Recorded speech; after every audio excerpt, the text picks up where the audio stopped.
Good morning ka-DIY. So yan ka-DIY yung inverter natin. Sa wakas naayos natin yung inverter natin ka-DIY. Pinalitan natin ng driver, 5 volts driver, kaya gumana. Hindi lang MOSFET yung sira niyan, pati driver nasira na rin, kaya naayos natin yan. So 12.4 yung battery natin. Nagwa-washing po tayo. Yan, 200 to 300 watts.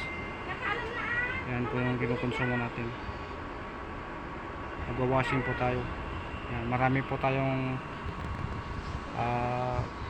heat. Marami tayong fan ngayon. Maraming nakalagay na fan para iwas po na ma-stress yung system natin. Pero kung tutuusin, stress na stress yung setup natin kasi 12 volts lang.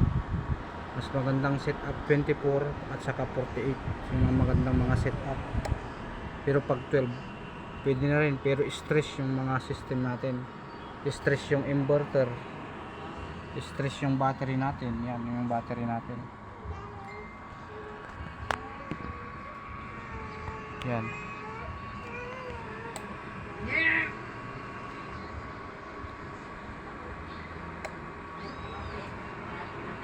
So dito na lang yung video natin. DIY yan. Nag-charge yung charger natin. Bali 19 ampere yung hinuhugot ng battery natin patungong solar panel. Solar panel natin ay 400 watts lang. Yan, mababa pa yung harvest niya kasi kukunti yung solar panel. So, marami tayong fan para fresh na fresh yung mga pyesa natin kasi mahirap mag-repair, lalong-lalo na mga electronics, yung mga nasa loob ng mga component natin.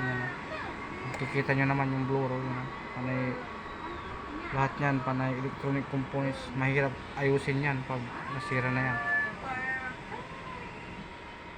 Yan, LBD yan, nandyan na rin, nandyan lahat.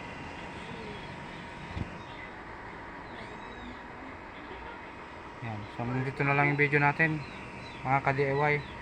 Sana suportahan nyo po ako para malayong maabot ng video natin. So maraming salamat.